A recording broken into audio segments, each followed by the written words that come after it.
5 ఏళ్లు ప్రభుత్వం ఉండాలని కేసీఆర్ కోరుకున్నారంటూ మాట మార్చారు దుబాక శాసనసభ్యులు, బీఆర్ఎస్ పార్టీ శాసనసభ్యులు కొత్త ప్రభాకర్ రెడ్డి.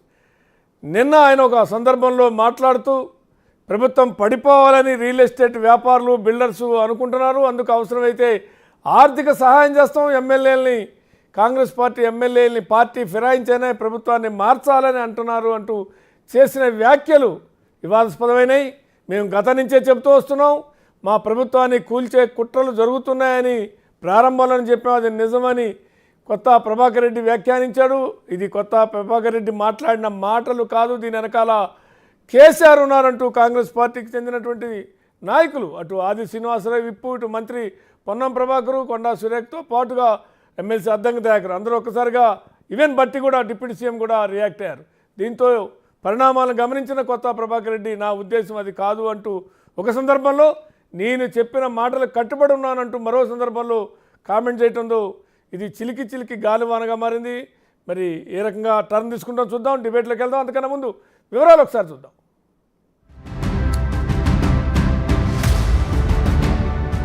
తెలంగాణలో ఇప్పుడు సరికొత్త రాజకీయం నడుస్తోంది. ప్రభుత్వం పడిపోవడం ఖాయం, అంతా విసిగిపోయారు. పారిశ్రామికవేత్తలు, బిల్డర్లు ఎమ్మెల్యేలను కొనైనా సరే ప్రభుత్వాన్ని పడగొడతామంటున్నారని బీఆర్ఎస్ ఎమ్మెల్యే కొత్త ప్రభాకర్ రెడ్డి చేసిన కామెంట్స్ పొలిటికల్ గా ప్రకంపనలు సృష్టిస్తున్నాయి. మైండ్ లో ఏ ఉద్దేశం లేకపోతే ఇలాంటి మాటలు వస్తాయన్న చర్చ కూడా జరుగుతోంది.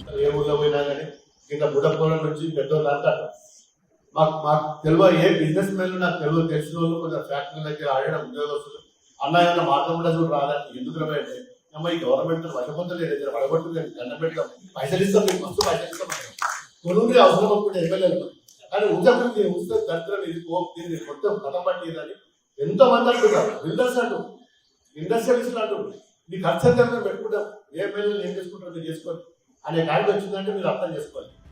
మ్యాటర్ అక్కడితో ఆగలేదు. మాజీ మంత్రి ఎర్రబెల్లి దయాకర్ రావు కూడా అదే లైన్ లో మాట్లాడారు. మంత్రివర్గ విస్తరణ చేసిన వెంటనే ప్రభుత్వం కుప్పకూలడం ఖాయమంటున్నారు. స్థానిక సంస్థల ఎన్నికల తర్వాత ప్రస్తుత ప్రభుత్వం మనుగడ కష్టమే అన్నారు.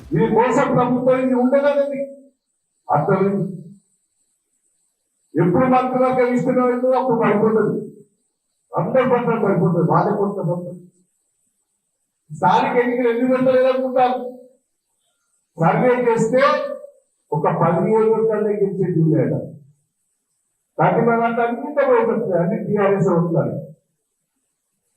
గెలిస్తే ప్రభుత్వం పడిపో, టీఆర్ఎస్ గెలిస్తే ప్రభుత్వం పడిపోతుంది భయంతో.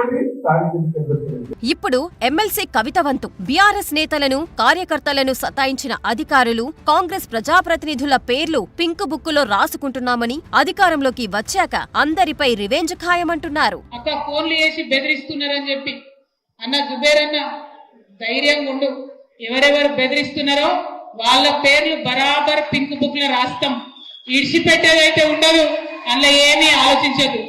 కేసీఆర్ సార్ మంచోడు కావచ్చు, నేను కొంచెం రౌడీ టైపే, ఎట్టి పరిస్థితిలో ఇచ్చిపెట్టుడు ఉండదు.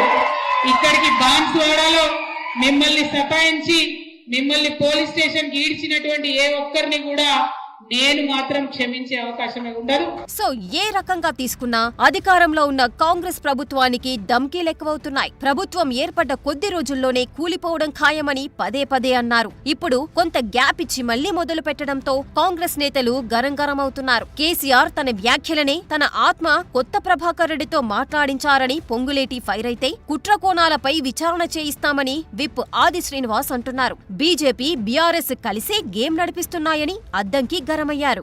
మీరు ఇందిరమ్మ ప్రభుత్వాన్ని కోల్చాలని పగట కలలకు అంటున్నారు.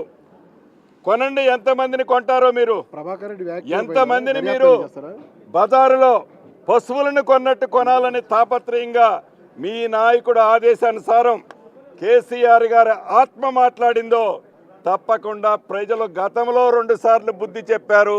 16 నెలల నడవంగా కాళ్ళల్లో కట్టెడ్డం పెడుతున్నారు. ఇప్పుడు మళ్ళా పిల్లి శాపనార్థాలు పెట్టిరు. ఇప్పుడు మీరు ఇండస్ట్రియలిస్ట్ దగ్గర పైసలు తెచ్చుకొని మీకు కొత్త కాదు, మా ప్రభుత్వాన్ని కూలవడానికి ఏదో చేస్తామనేటువంటి కుట్ర చేస్తే ఇక్కడ ఓడు ఊరికే చేతులు దాపుకొని అటుగానే రా నాయన రా అని చెప్పడానికి లేవు.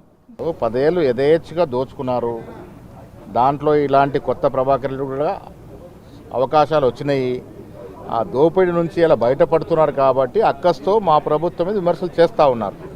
బీఆర్ఎస్ కు అమ్ముడు కొనుగోలుపై అనుభవం ఉందని, ఎమ్మెల్యేలు సంతలో పశువులు కాదని కాంగ్రెస్ గుర్తు చేస్తోంది. భూభారతి రావడం, గతంలో అన్యాక్రాంతమైన భూముల విషయాలు బయటకొస్తాయన్న భయాలతోనే బీఆర్ఎస్ లీడర్లు ఇలాంటి కామెంట్స్ పెంచుతున్నారంటున్నారు. సో మొత్తంగా కుట్రల చుట్టూ తెలంగాణ రాజకీయం తిరుగుతోంది. ఈ కుట్రలు చేస్తున్నదెవరో తేలాల్సిన టైం కూడా వచ్చేసింది.